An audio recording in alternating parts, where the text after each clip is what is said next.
Welcome to Faith and Democracy, a series of one-on-one conversations with candidates for the U.S. House of Representatives. I'm Connie Ryan, Executive Director of Interfaith Alliance of Iowa and Action Fund. I'm grateful to each of you who are watching this conversation. The recordings for each of the candidate conversations will be available on our YouTube channel and on our Facebook page through the primary on June 4th. Please do encourage other voters, friends, and family to watch as well.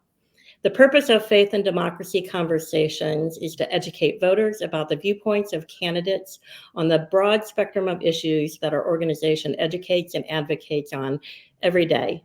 We are hosting individual conversations with primary candidates, allowing each candidate to dive deeper into their views on the topics. I want to welcome Lanon Baccam to the conversation. Lanon grew up in Mount Pleasant and served in the Iowa National Guard, including as a combat engineer in Afghanistan. He also worked for the U.S. Department of Agriculture in various capacities, serving under Secretary Tom Vilsack. Lanon attended Drake University, my alma mater also. So welcome, Lanon. Thank you for joining me. Well, thank you, Connie, for the opportunity to be here and to speak with you and to discuss these really important issues. You bet. So just to give a little bit of background, Interfaith Alliance of Iowa and Action Fund work on a very broad spectrum of issues that impact everyday Iowans. And core to our organization and the values of our democracy, and our first topic of the conversation is religious freedom and separation of religion and government. The traditional or even originalist way of looking at religious freedom is the government cannot establish or give favor to any one religion, and the government cannot infringe on the rights of the people.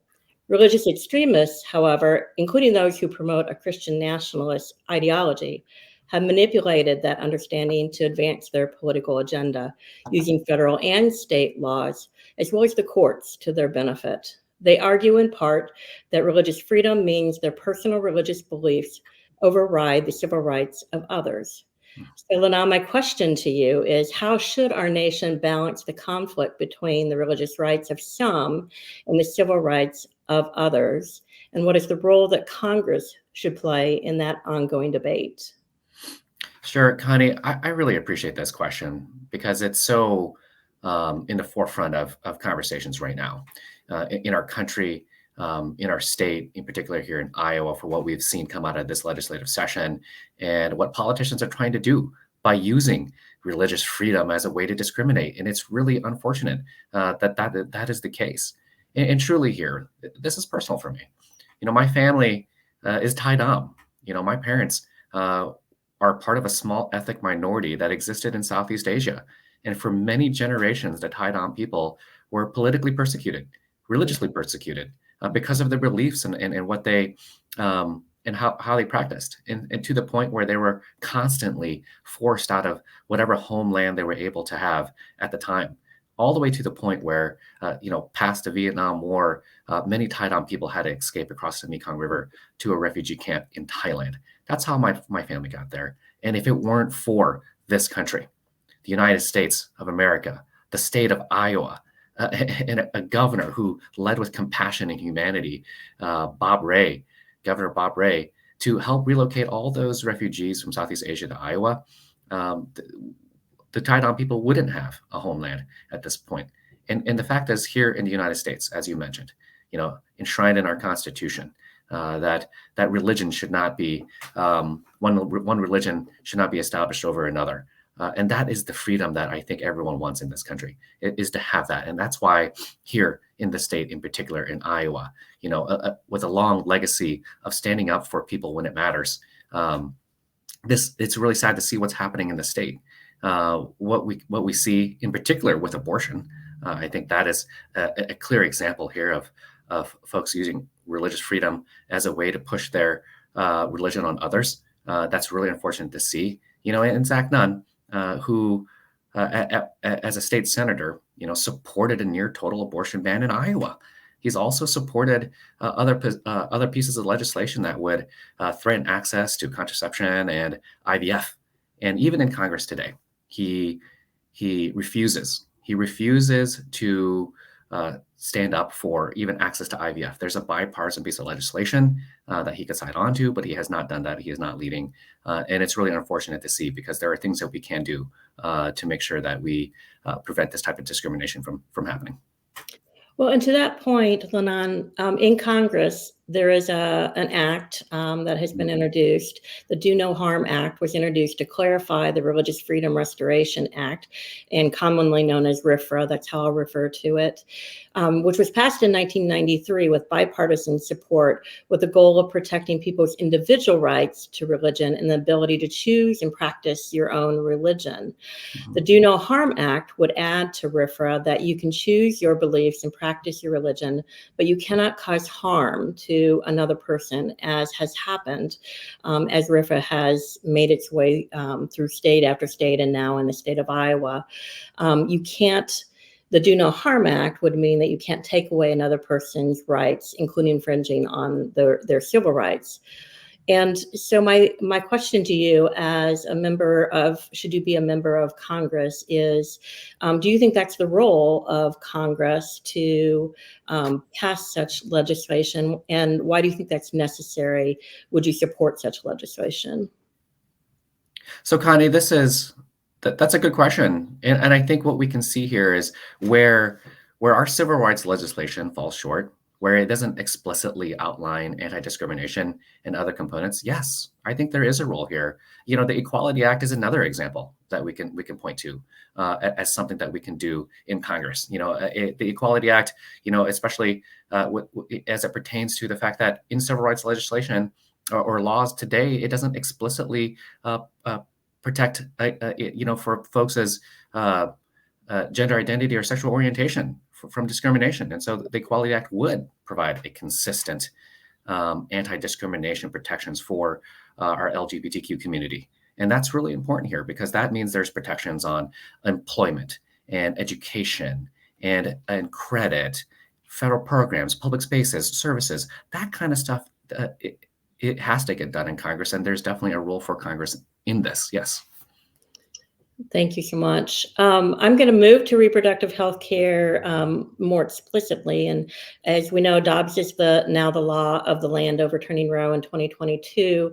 And the battle is now in the states because of Dobbs, including in Iowa, as we await the decision of the Iowa Supreme Court on the 6-week ban abortion on the right of Iowans to make their own medical decision regarding abortion. Do you think this is a states' rights issue, or should the right to an abortion be protected equally across the nation? When I win this seat and I go to Congress, I will support the Women's Health Protection Act. There's no question we have to restore the rights found under Roe versus Wade. And it's, again, this is, like you mentioned it, it's unfortunate to see that the rights and freedoms of Iowans and people around the state and country are under attack, in particular with abortion. And Zach Nunn is on the wrong side of this. The majority of Iowans support abortion rights here. And again, Zach Nunn has supported, when he was a state senator, a near total abortion ban here in Iowa. Again, he supported a piece of legislation that would have threatened access to contraception and IVF. He's even a part of a group in DC of a bunch of politicians who have proposed a national abortion ban. When I go to Congress, I will stand up against a national abortion ban and make sure that we pass the Women's Health Protection Act. Thank you, Lanon. And I'm going to move to LGBTQ equality. And you mentioned the Equality Act already, and so I won't go over the pieces of that because you described it quite well. But we know the LGBTQ community is facing unprecedented attacks by state legislatures, including in Iowa and across our nation, and attacks that take away rights and efforts to erase the very worth of human beings, and those, including those in the LGBTQ community. Some people, again, as with abortion, some people believe this is also a states' rights issue. Do you think that equal protection should be made universal for all people in the United States, people who are LGBTQ, regardless of where they live? Is this a states' rights issue, or is this a national issue? Well, Connie, again, this is something that here in Iowa, the legacy of the Thai refugees coming here is something that we can be proud of. 15 years ago, Iowa was the third state to legalize same-sex marriage, first in the Midwest. That's an incredible legacy here too. And fortunately, we had that done. And personally for me, this is a personal issue for me. My in-laws are in a same-sex marriage. And it is an incredibly important issue for so many folks across this state. That again, we have to pass the Equality Act. I think this is important to do for us in Congress. We have to make sure there are anti-discrimination protections for our LGBTQ community. And if states are going to erode those and discriminate against those communities, we must find a way to pass the Equality Act in Congress and get that done. Thank you. I appreciate you diving a little deeper into that, even though you talked about it before. So want to just cover it a little bit more. Related, another form of equality and equity is on race. Racial equity and equality. It's a very big topic. I know that, and deserves a much bigger conversation. This whole conversation could be just about that and our nation's history. And we continue to struggle as a nation accepting our history, slavery, racism, Jim Crow, general inequality and inequities experienced by our nation's Black community and all communities of color. So I'm interested in your views on where we are today and how our nation should address the impact of systemic racism on the Black community and all communities of color. And I know that's a huge question. And so if you can pick out a few things to address what is happening today and what your views on it of how do we address the issues. Well, Connie, this is something that is a challenging thing to confront here. 60 years after the Civil Rights Movement, we're still having this same conversation. And here in the United States, obviously, we have seen over the course of the last several years, a segment of our society, our communities, and our people that have been singled out and made the villain in so many different ways. And it's really, it's unfortunate to see, because in my own life, I've experienced this. As a political refugee from Laos, when my parents came here, we had nothing. My parents had nothing. We've had to work hard for every single thing we've ever had, every opportunity that we've gotten. But we didn't do it alone. We had a strong community with us, folks who opened their homes and their hearts and brought us in. Our sponsors, when we came to the United States, were a first-generation Swedish family. They had been here for maybe 40 or 50 years. They lived in Swedesburg, Iowa. They went to the Swedish Lutheran Church. I went to the same church with them. And I learned a ton about Swedish culture. And they learned a lot about Thai culture. And I think the opportunity for us here is to make sure people understand and appreciate that our differences aren't that wide. That I think that we all really want the same thing. That we want to make sure that we have safe communities, an ability to have a good paying job, to work, to have a home, to raise our kids and make sure they're safe and that they can get ahead. That's all my parents wanted for me. And I think that's what most folks want for their kids too and their families. And so for us, like what we're seeing in this country over the course of time, over the course of the last several years, like we have to engage on this conversation in a way where people can start to understand where we come from, because we all love this country. We love this country enough that we're going to stand up and we're going to fight for it too. And that's why I'm running for Congress here, is to make sure people understand and appreciate that there is a diversity of thought and opinions on what makes our country continue to move forward in ways that support communities. And I think for us here in Iowa, there's some work to be done. And so with that, what is the role of Congress and our government in working toward equality and for communities of color and equity as well? What's the role of Congress in that? Sure. And again here, I think this is a good question, because truly, when we dissect this and we take a look at it, let's just boil it down to its simplest parts. And I'll just use my own family story as an example. Again, coming from Laos, one of the poorest countries in the world, unfortunately has the distinction of being the most bombed country on earth because of the Vietnam War. As refugees, my family had to leave everything behind. And by the time they got to the United States here, they had very little. And if it weren't for the generosity of communities helping them find a home, literally giving our family clothes. And I remember receiving hand-me-downs from friends and folks in our community as I grew up. And so there isn't a level playing field here for where folks start. Having that understanding and recognition that equity has a role here, that we should be paying attention to that and ensuring that people who need the extra hand and to help to be able to have an opportunity to get ahead, that we can do that. And I think especially when we look at our government programs, like we should have an opportunity here to say, hey, there are certain communities that need this help, and that they don't just have, because there are structural reasons, they don't have access to it. We have to find ways to overcome some of these structural reasons, and find ways to get the support into the hands of the people that need it. And I think that's really important for us when we pay attention to program delivery from the government perspective. And then connected to that, we know that many of the systems, if you will, of our nation, there is a disproportionality of impact. So, and sometimes on the negative side and sometimes on the other side. So depending on what you're talking about. But for example, the healthcare system, or could be the education system, could be the criminal justice system. So it plays out in different ways.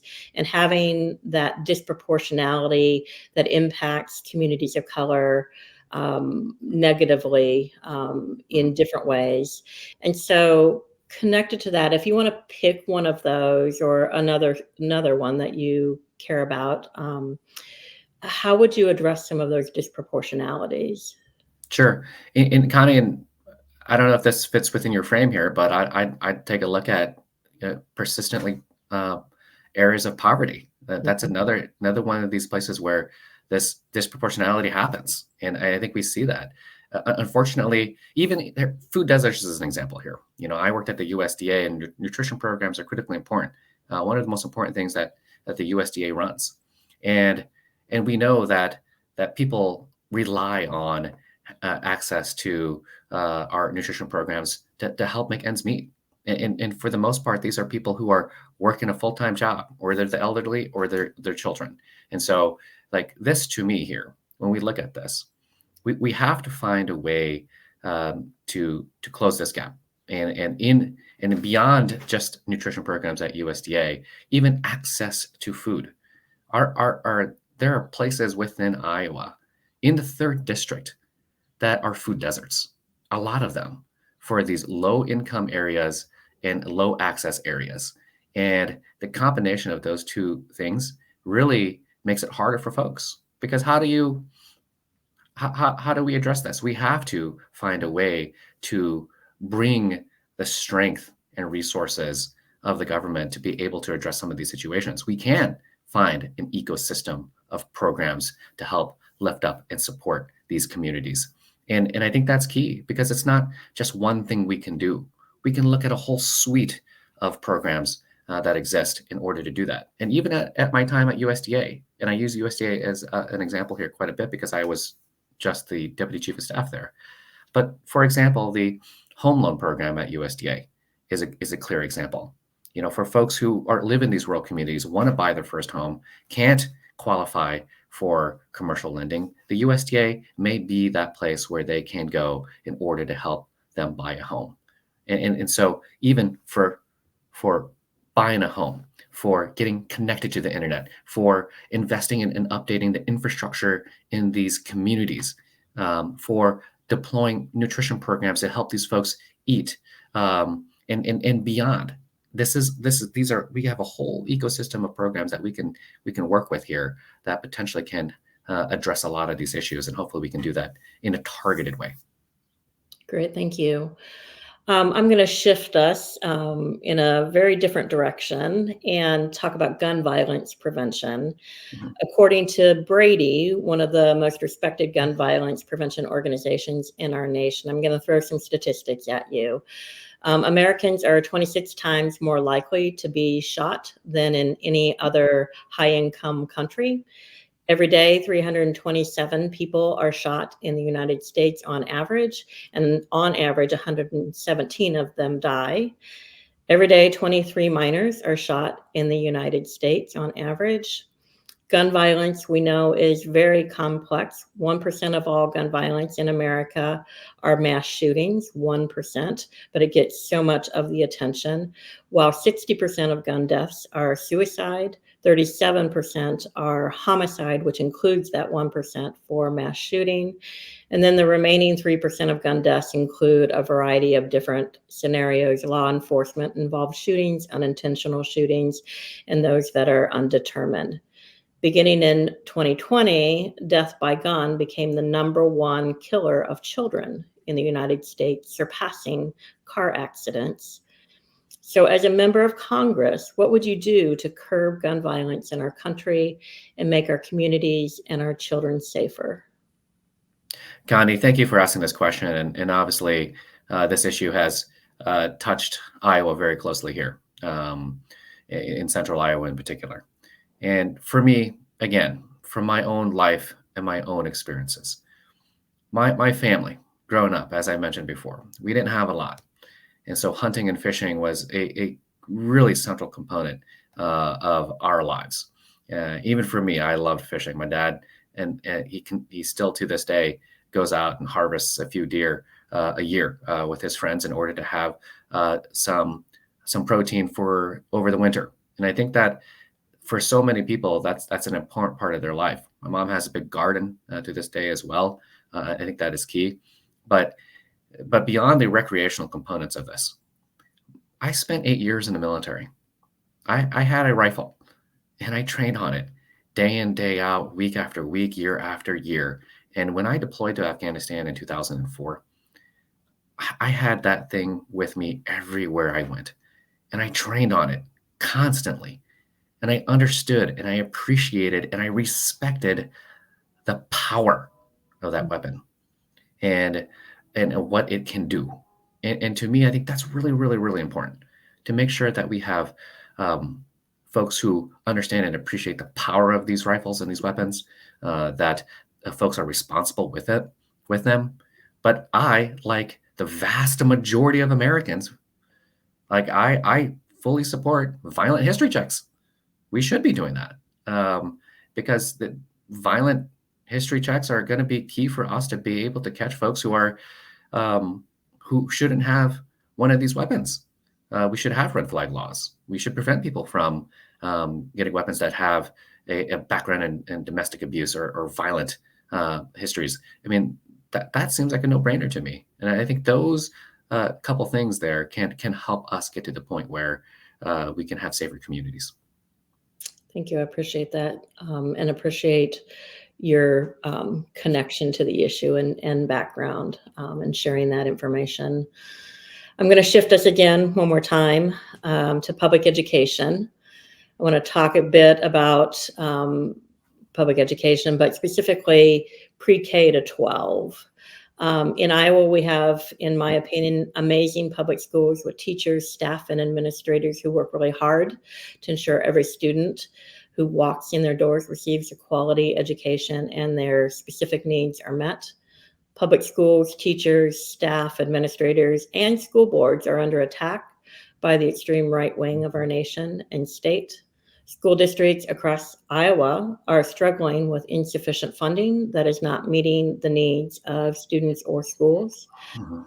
A lot of misinformation about public schools and educators is running rampant and being used for political gain. Much of that is state level. I know that. However, I'm interested in your thoughts on what the role of Congress and the federal government is in supporting public schools and educators in states and ensuring every student has the resources they need to have the best learning environment. Sure. And Connie, I thank you for bringing up this question, because this is the number one issue that I hear about as I travel all across the third district. Families are concerned. They're worried. They're worried about what the school voucher program means. They're worried about this transfer, massive transfer of public dollars for private schools. I think most people believe public dollars should be for public schools, and I think that's key here, and for sure, I think we haven't yet even seen the type of impact that this program is going to have to these rural communities. And if you take a look at how this all plays out in terms of in the budget, our rural communities are going to be in a hard spot, and that's going to be a real big challenge, because how do you recoup and how do you find ways to fill that budget gap for your school district? You can't. And again, this is a transfer of public money to these private schools, and it's really unfortunate to see here in Iowa because no Iowans asked for it. And in terms of what we can do from the federal level, I think there's some key things here. And one really big example is the summer EBT program from USDA. I mean, what 240,000 kids would have qualified for this summer. This would have helped feed kids when they wouldn't get a school meal during the summer. And for the fact that there were 240,000 kids that could be fed this summer alone, that should have been enough for our politicians to say, yes, we should do that. And it's unfortunate that they put politics again in the forefront here and made a decision that's impacting our communities. And then to make an announcement and replace it with a competitive grant program with $800,000 in it, that's an insult. That is an insult to our communities and our people. But here's the other key component of this, and I'll keep on the summer EBT program here, is that when our politicians in Iowa decided that they did not want to enroll the state in the summer EBT program, not only are they leaving 240,000 kids behind, they're leaving $29 million on the table that's not going to get spent in these communities, that would have churned in these local communities and the economy. For that kid who's 14 years old, wants his first job as a bagging groceries or stocking shelves at the local Hy-Vee or Fairway, that this $29 million no longer is coming into these communities, and perhaps that kid who wants that job can't get it because the grocery store is just not doing as much in sales. And so the reality is there's add-on effects when we don't support programs like this. But beyond that, from the federal perspective here, for what we can do for our schools, definitely the nutrition programs within schools is key. No kid can really learn that well if they're hungry. We have to find ways in these school districts to ensure that every kid can get fed. And I think that's really key. And that's one of the big things that we can do from Congress. Great, thank you. Do you think that the federal government could incentivize states better to support public schools and kids who are struggling, especially schools that have that disproportionality that we talked about earlier, that serve students in poverty, ELL students, communities of color, schools that are struggling? Is there a way for the federal government to incentivize the states to better support public schools?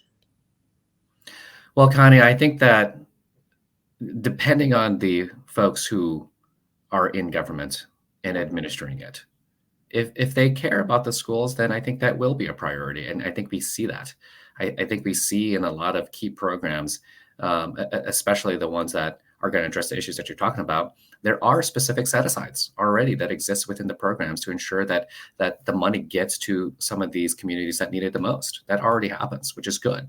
But if the people within the state who control and administer their own programs here, like Iowa, if they don't have the political will or courage to move forward with it, with some of these programs, then we won't see it come to the state. Again, summer EBT is a perfect example. And I'm an Iowan born and raised over in Southeast Iowa, Mount Pleasant. I lived in Iowa City for a period of time. I'm a Hawkeye. My colors are black and gold. I mean, they're Army colors too. But the reality is, for me to say Nebraska is doing better than Iowa, that's hard for me to say, but it's true. Nebraska even enrolled into the summer EBT program. But again, it's the political will for the politicians in the state, and they have to be able to do it. And it's unfortunate to see that's not happening here in Iowa. Can there be better incentives? Perhaps, but for the structure of those programs, if the politicians in the state that don't want to have it, they might have the final say, and it's really unfortunate. But perhaps we can find ways to get around that. Well, and as you inferred earlier, if they won't make the decision to make sure that children are fed, then where are we? It is mind-blowing. So thank you, Lanon. Thank you so much for sharing your views on these really important issues. And I'd like to give you the chance to talk for a minute or so about whatever else you want to, that we haven't covered, that you would like voters to know about you as a candidate and how you would serve the people of the state of Iowa. So Sure. I'll give you a minute or so. Connie, thank you so much for this opportunity. And, I'm an Iowan born and raised. I have a history of service. I have dedicated my life to giving back, from 8 years in the military to my deployment in Afghanistan. I have fought the hard fights for this state and for this country. I have also served in a new capacity as well when I came home. I worked for the U.S. Department of Agriculture for 10 years, having an opportunity to work on farm programs and helping our veterans find jobs, and of course, rural economic development as well. These are components that are critically important for someone to understand in Congress, and for our state in particular, and a third district. I'm ready to be the next representative for Iowa's third district, and I hope folks will vote for me. Thank you. Thank you, Lanon. And thank you to those who are watching this interview for taking the time to learn more about Lanon and the other interview that is online with Melissa Vine as well. For those who are running for Congress and how you would approach these issues that are so vitally important to our state. I encourage you to vote in the primary on June 4th, and please encourage other Iowans to vote as well. It is the most important thing that we can each do to strengthen our democracy. Thank you again, Lanon, for joining me, and thank you to everyone else. Take care.